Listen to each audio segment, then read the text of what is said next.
we see this, the point is not really what's going on now. That's not the point. But the point is that God called him to join on the journey. And he was successful. He made mistakes, happened along the way. He lied. He lied about his wife. He said, she's my sister in Egypt. Because he was afraid. She's free. He was afraid if he arrived there, the Egyptians would see his wife and they would kill him and take his wife. So he said, when we get there, you pretend you're my sister, okay? And he lied. You tell him that you're my sister.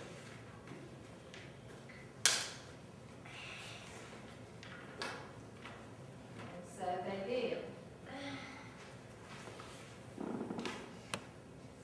They told the king. And she came and he took her.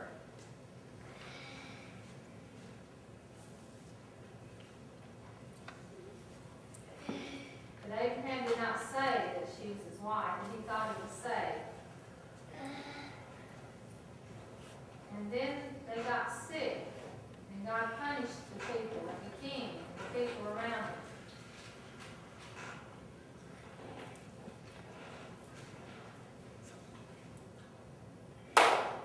And something happened, and she told him that he was her husband. And he was afraid. He said, why didn't you tell us that she was your wife? And so he could get out of there. And he left. He made mistakes. And we have made mistakes. Silly mistakes. We can't blame him. But we learn from his life. It's better to be honest. God told him, you will be blessed. If someone hurts you, I will hurt them. If someone blesses you, I will bless them. And it did happen.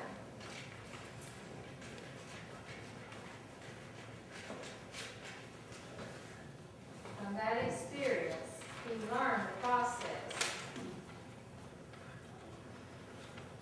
of God punishing the people.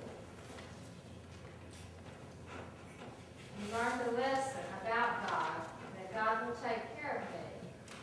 And he became stronger. On your journey, you make mistakes. But hopefully you will learn a lesson. And we will learn a lesson. And I'll close with one story about a story that you know about his son, Isaac.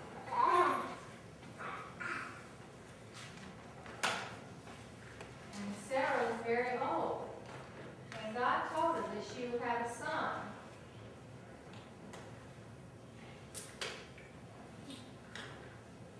And she laughed because she didn't believe it. What does Isaac's name mean? It means laughter.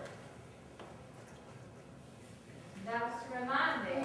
Every time they called Isaac, oh, I made a mistake laughing at God. I remember that. God has a sense of humor. He gave him a name that would remind them of that.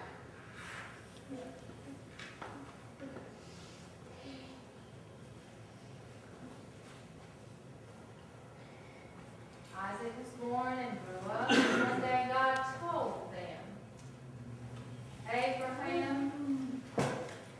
Abram, go and sacrifice your son. And how did he feel? The sacrifice doesn't make sense. I'm old, you gave me a son. But he didn't make excuses. He said, okay. So he got ready. He told his servants, bring the wood and the fire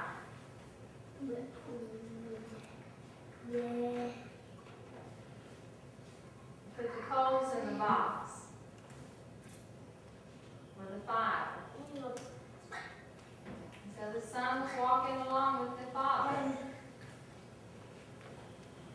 to Mount Moriah, and they arrived there.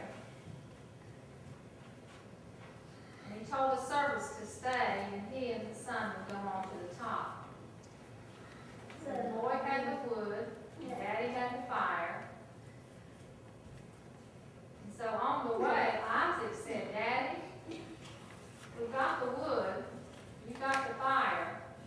Where's the sacrifice?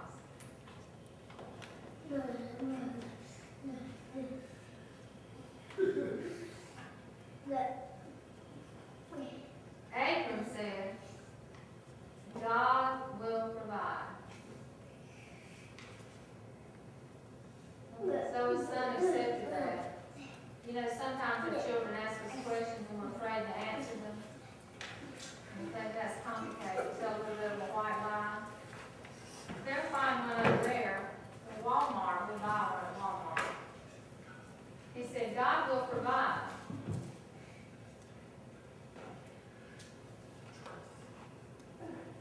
Trust and faith was strong inside Abram. So they got to the top, and they built an altar of stone. And then the father got the wood and put it out there. And he had his knife. And he called his son to come.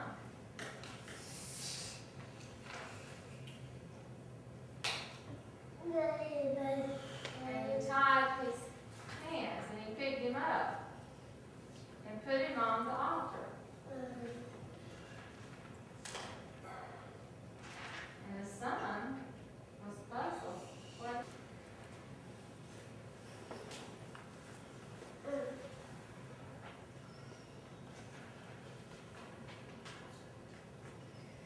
Abram's faith was so strong, and his belief in God was so strong,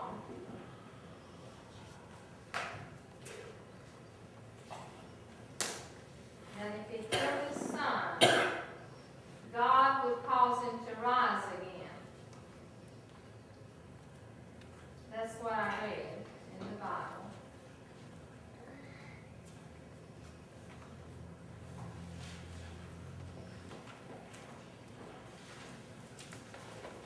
Okay.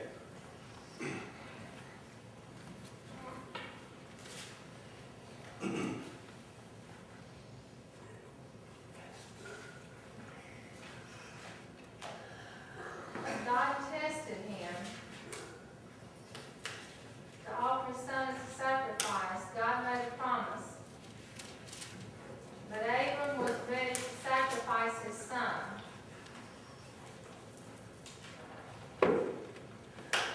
The generations I promised you, and Abraham believed that God would raise Isaac from the dead.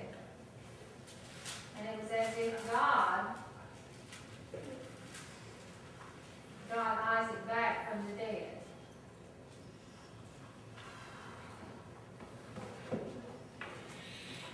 Some crazy people I've heard have done crazy things, playing with snakes. They say, if I die, God will raise me up again and I'll live again.